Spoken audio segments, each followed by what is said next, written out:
The ex-president of Honduras is accused of turning his country into a narco state, boasting that he liked shoving drugs up the noses of Americans. That Latin American leader was brought to the U.S. this morning in handcuffs by drug enforcement agents. Prosecutors say the Honduran president took millions in payoffs from the drug cartels. Chief investigative reporter Jonathan Deese is live in the newsroom where that Honduran leader just appeared in federal court. John. Adam, prosecutors say Juan Orlando Hernández used members of his military to help build his violent drug empire. In his years as president, they say Hernández helped turn Honduras into a hub for cocaine trafficking. His alleged partners, some of the most notorious and murderous drug traffickers on the planet. Early this morning, ex-Honduran President Juan Orlando Hernández arrived in New York in handcuffs. Is there any comment on the charges?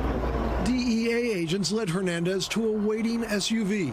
Amid tight security, the caravan drove off, taking the president-turned-accused narco trafficker to a federal jail in Brooklyn. At federal court today, protesters voicing disgust at the former leader, as inside, via video conference, a judge ordered Hernández held without bail.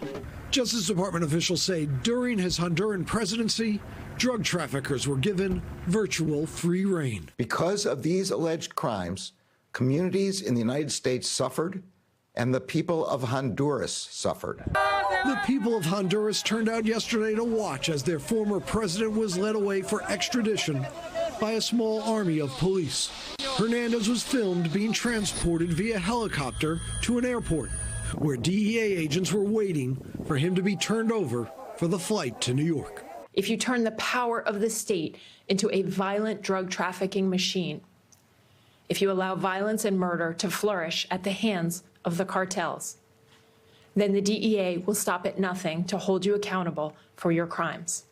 Prosecutors say in running for office and later as president, Hernández took millions in payoffs, including from notorious cartel kingpin Joaquin El Chapo Guzman, who was later convicted here. Hernández's own brother, who was in the Honduran Congress, already in prison here in the U.S. That brother leaked sensitive law enforcement information to help the cartels and their shipments avoid detection.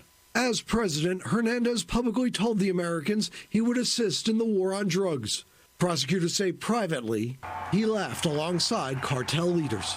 Hernández declared that he wanted, and I quote, to stuff the drugs right up the noses of the Gringos. The indictment alleges Hernández over 18 years helped ship more than 500 tons of drugs to the U.S., that he used drug money to buy votes, and that his drug network killed informants. Honduras became one of the most violent countries in the world during the defendant's presidency. And while Hernández amassed money and political influence, the people of Honduras endured conditions of poverty and violence. In a video statement released on Twitter by his family, Hernández denied wrongdoing. The former president saying he's innocent and was set up by traffickers. The DEA says in reality, he had joined forces with the traffickers. The next court hearing set for May 10th, where Hernández is expected to plead not guilty. His lawyer did not ask for bail today, so the former president of Honduras, for the foreseeable future, will stay in a federal jail cell in Brooklyn.